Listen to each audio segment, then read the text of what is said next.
প্রধান অতিথির বক্তব্য পেশ করবেন শহীদি কাফেলা বাংলাদেশ জামাত ইসলামীর কেন্দ্রীয় নায়েবে আমির সাবেক সংসদ সদস্য মজলুম জননেতা জনাব অধ্যাপক মুজিবুর রহমান। ইন্নাল হামদুলিল্লাহ ওয়াসসালাতু ওয়াসসালামু আলা রাসূলিল্লাহ ওয়া আলা আলিহি ওয়া আসহাবিহি আজমাইন ওয়া মান দাআ বিদাওয়াতিহি ওয়া জাহাদা ফি সাবিলিহি ইলা ইয়াউমিদ্দিন। বাংলাদেশ জামাত ইসলামী ঢাকা মহানগরী দক্ষিণের ডামরা থানা কর্তৃক আয়োজিত আজকের এই ঐতিহাসিক কর্মী সম্মেলনের সম্মানিত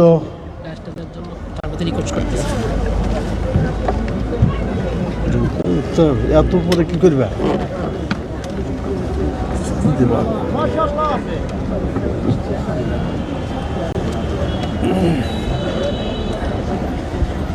ডামরা থানা শাখা কর্তৃক আয়োজিত আজকের এই ঐতিহাসিক কর্মী সম্মেলনের সম্মানিত সভাপতি অধ্যাপক মোকাররম হোসেন খান,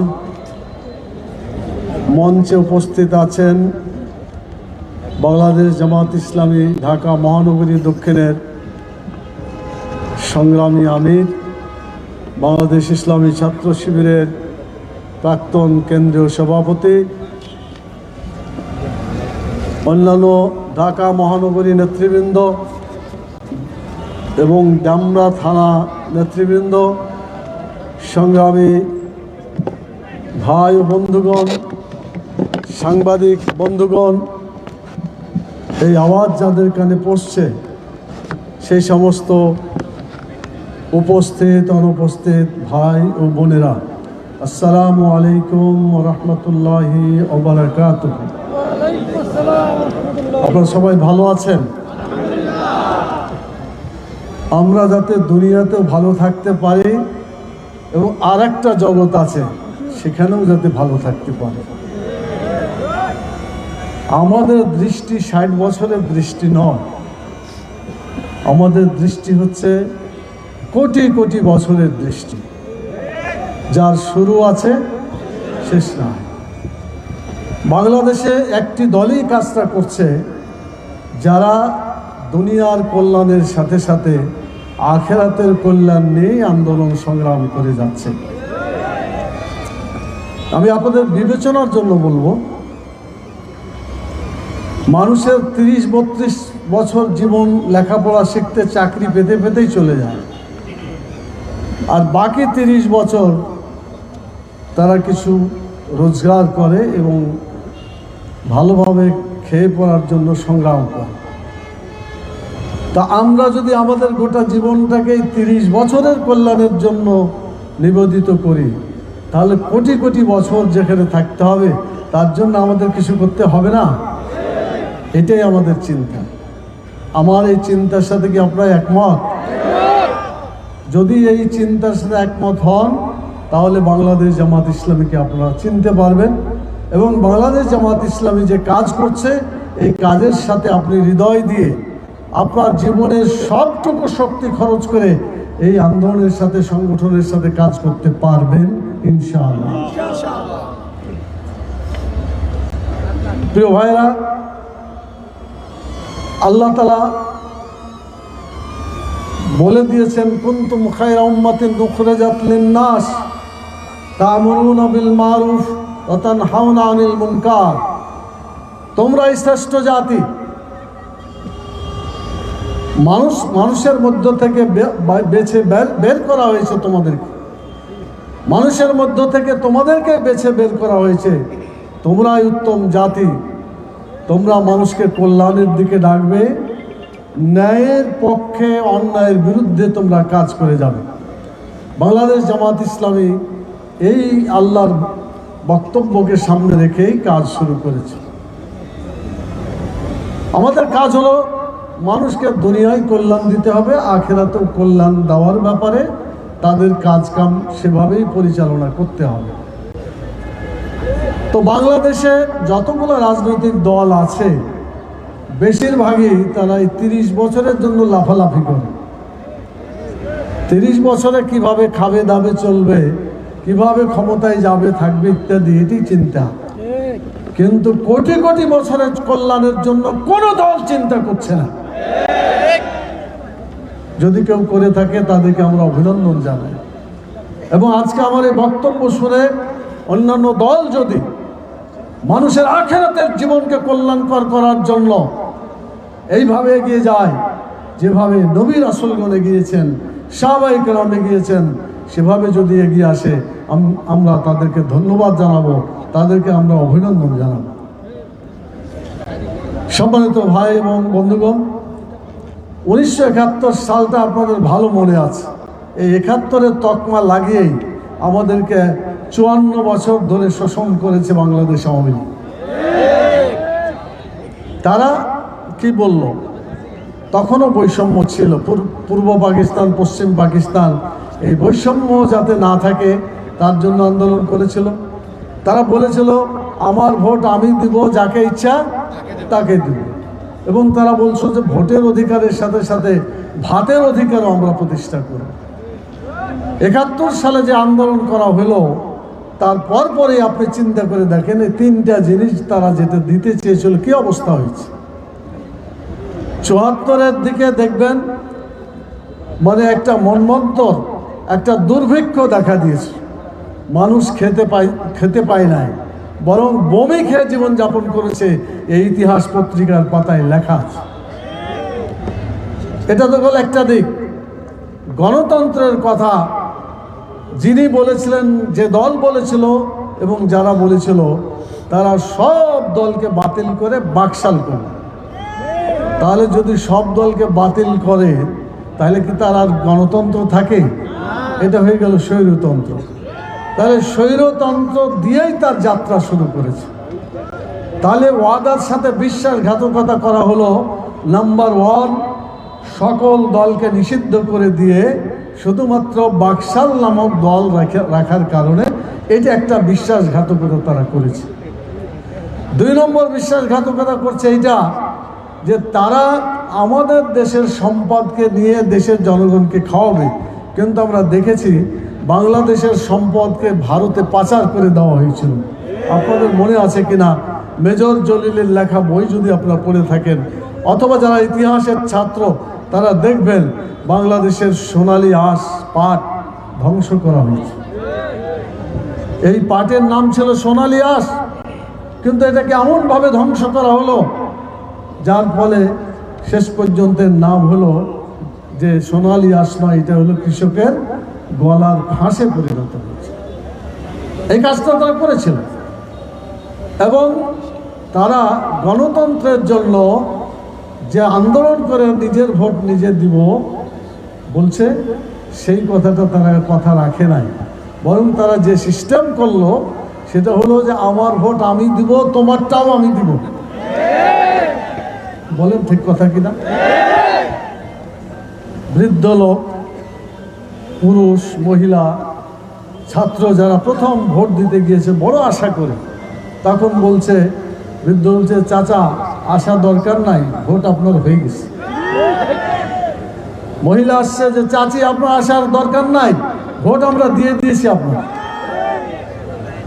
স্কুলের নতুন যারা ভোটার, জীবনের একটা স্বপ্ন যে আমি ভোট দিতে পারবো, তাদেরকে বলা হচ্ছে আর দরকার নাই, বাড়ি চলে যাও, তোমাদের ভোট হয়ে গেছে। এভাবে গোটা জাতিকে হতাশ করেছিল তারা। তারা সংবিধানে একটা কথা যোগ করে দিল। আমাদের মনে আছে আপনাদের, বাংলাদেশ জামাত ইসলামের সাবেক আমির অধ্যাপক গোলাম আজম রাহিমাহুল্লাহ,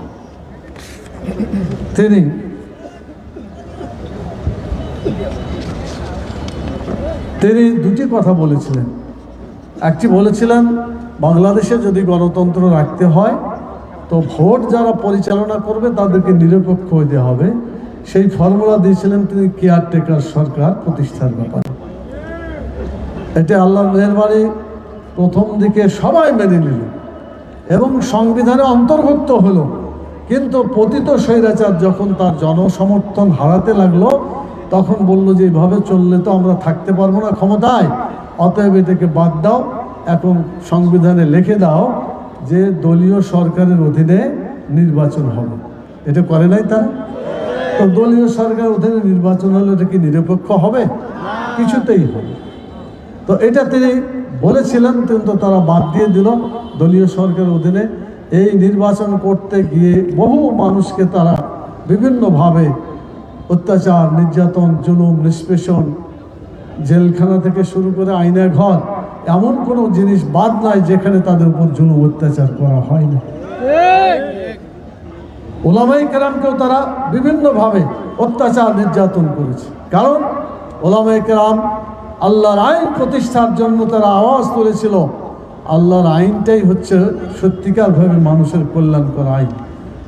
আপনারা বলেন, দুটো আইন, একটা হলো মানুষের তৈরি করা আইন, আর একটা হলো আল্লাহর দেওয়া আইন। কোন আইনটা ভালো হবে? জোরে বলেন, আল্লাহর আইন হবে। তো আল্লাহর আইনকে তারা কেউ চালু করে নাই। এ পর্যন্ত যতগুলো সরকার আমরা দেখেছি সব মানব রচিত মতবাদ দিয়ে দেশ চালিয়েছে। তো যার ফলে যা হওয়ার তাই হয়েছে। ইসলামী আইন যদি হতো, আল্লাহর দেওয়া আইন হতো, তাহলে দেশে শান্তি হতো। ইসলাম মানেও শান্তি, আত্মসমর্পণ করবে আল্লাহর আইনের কাছে, এটা হচ্ছে ইসলাম। এই ইসলাম চালু হলে দেশে শান্তি প্রতিষ্ঠা হয়। অতীতে যখনই যে দেশে, যে এলাকায় ইসলাম কায়েম হয়েছে, সেখানেই মানুষ শান্তি পেয়েছে। যতদিন ইসলাম ছিল ততদিন মানুষ শান্তির সাথে জীবনযাপন করতে পেরেছিল। এবং যখন থেকে ইসলামকে রাষ্ট্রশক্তি থেকে বাদ দেওয়া হয়েছে, তখন থেকেই দেশে অশান্তি, জুলুম, অত্যাচার, নির্যাতন চলছে এবং এখনো চলছে। আপনারা খেয়াল করেছেন যে 5 তারিখে 5ই আগস্ট, সেখানে তারা যে জিনিসটা লড়াই করে অর্জন করেছে আমাদের জন্য, আমাদের সকলের জন্য, সেটা হচ্ছে যে জাস্টিস কায়েম হবে, সুবিচার কায়েম হবে। তো সুবিচার কায়েমের জন্য একটা কথা আছে, সেটা হলো আল্লাহর আইন ছাড়া সুবিচার কেউ করতে পারে না। মানুষের আইন হলে সুবিচার করতে পারবে? মানুষ তো তার স্বার্থ অনুযায়ী কাজ করবে। সেই জন্য আল্লাহর আইন চালু না হওয়া পর্যন্ত সুবিচার আসবে না।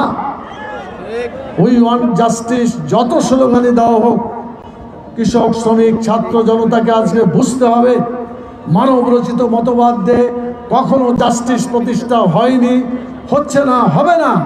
আল্লাহর আইন চালু করলেই জাস্টিস সত্যিকারভাবে আসতে পারে। আল্লাহ তাআলা কোরআন মাজিদে বলেছেন, আপনার জুমার দিন আজকেও শুনেছেন, ইন্নাল্লাহা ইয়ামুরু বিল আদলি ওয়াল ইহসান। জুমার দ্বিতীয় খুতবাতে আয়াতটা পড়া হয়।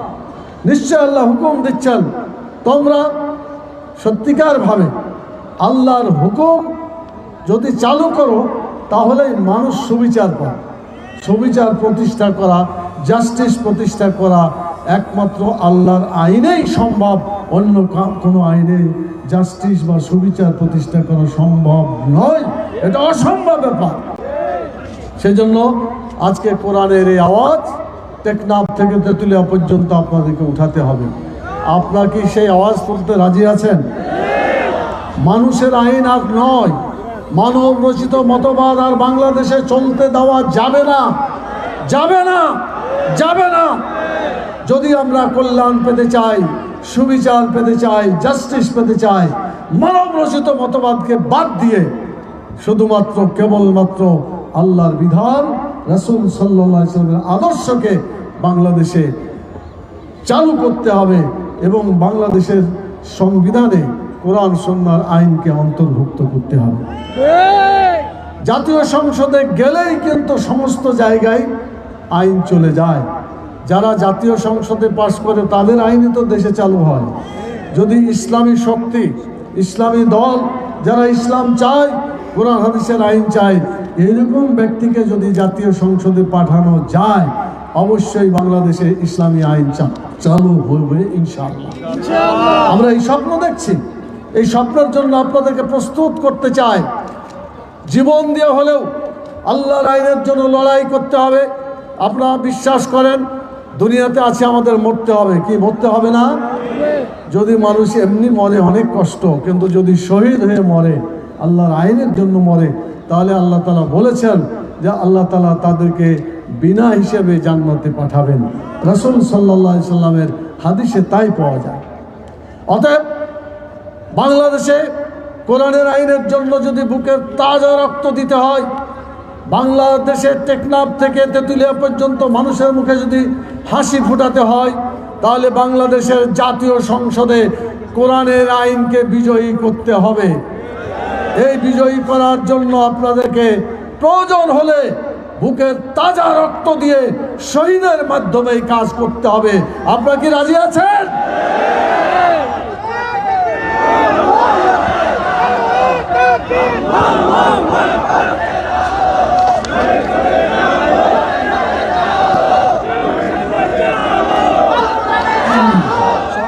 ঠিক আছে, বেশি সময় নেই, মাগরিবের কথা কম বলে শেষ করতে হবে।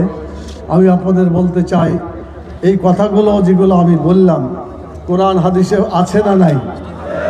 আপনারা কি কোরআন হাদিস পড়বেন? কোরআন হাদিস বুঝলে, পড়লে এবং এটাকে চালু করার চেষ্টা করলেই কিন্তু জান্নাতে যাওয়ার রাস্তা পরিষ্কার হবে। অতএব আপনারা কোরআন হাদিস অর্থ সহ পড়বেন এবং এটা মানুষের কাছে পৌঁছাবেন। দাওয়াতি কাজ করলে মানুষ এই কথাগুলো জানতে পারবে। আমরা কি সব জায়গায় এরকমভাবে পৌঁছতে পারবো না, কিন্তু গ্রামে গ্রামে আপনারা আছেন, পাড়ায় মহল্লায় আছেন, বিভিন্ন বিল্ডিংয়ে আপনারা থাকেন, সেই জায়গায় কোরআনের আইন চালু করার আওয়াজ মানুষের কাছে পৌঁছাতে পারবেন ইনশাআল্লাহ। যদি পারেন তাহলে একটা বিরাট লাভ হবে আমাদের। মিশকাত শরীফের একটা হাদিস আছে, এক লোক কবরে মারা গেছে, মারা যাওয়ার পরে জান্নাতে গেছে, কিন্তু কিছুদিন পরে জান্নাতে প্রমোশন হয়েছে। তখন তিনি আল্লাহকে বললেন যে আল্লাহ, আমার এই প্রমোশন কেন হলো? তখন তিনি বললেন, তুমি যে দুনিয়াতে দাওয়াতি কাজ করে এসেছিলে, যাদেরকে নামাজ আদায় করতে বলছিলে, কোরআন পড়তে বলেছিলে, কোরআনের আইনকে চালু করার জন্য আন্দোলন করতে বলেছিলে, আজকে তারা সেই কাজ করছে, আর তোমার এই দাওয়াতি কাজের ফলে তারা নেকি পাচ্ছে এবং সমান পরিমাণ নেকি তোমার আমলনামায় পৌঁছে গেছে, যার ফলে তুমি প্রমোশন পেয়ে গেছো।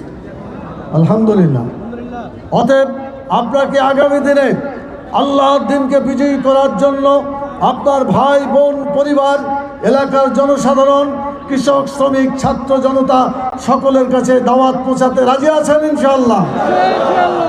আর একটি কথা বলি, সেটি হচ্ছে চরিত্র যদি না থাকে তাহলে মানুষের কিছুই থাকে না। ইংরেজিতে একটা কথা আছে, if money is lost, nothing lost.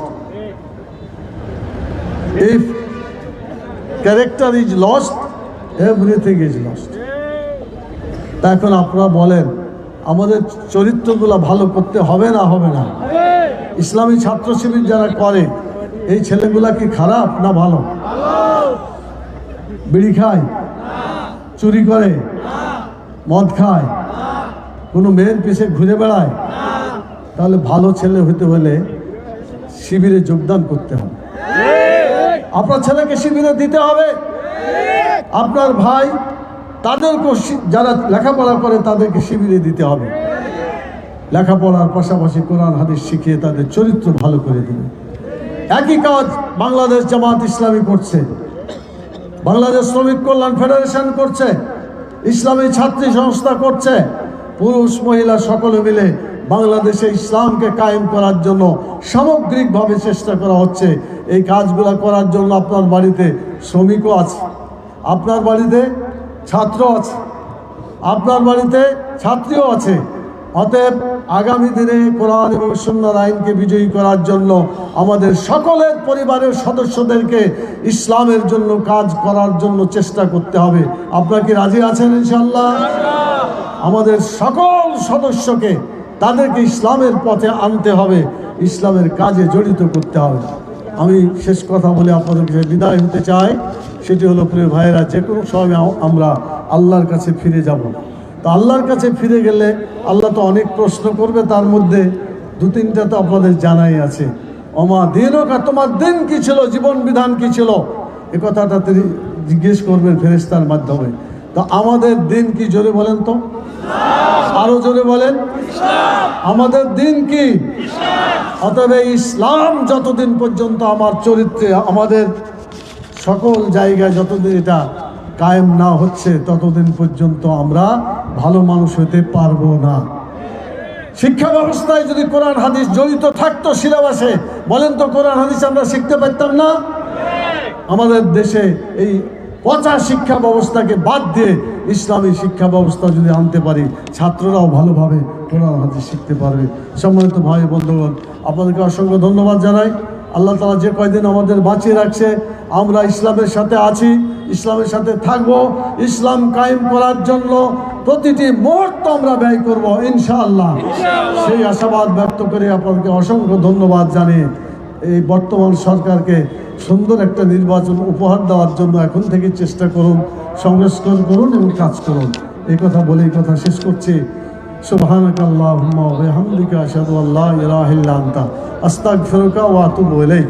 আসসালামু আলাইকুম ওয়া রাহমাতুল্লাহি ওয়া বারাকাতুহু।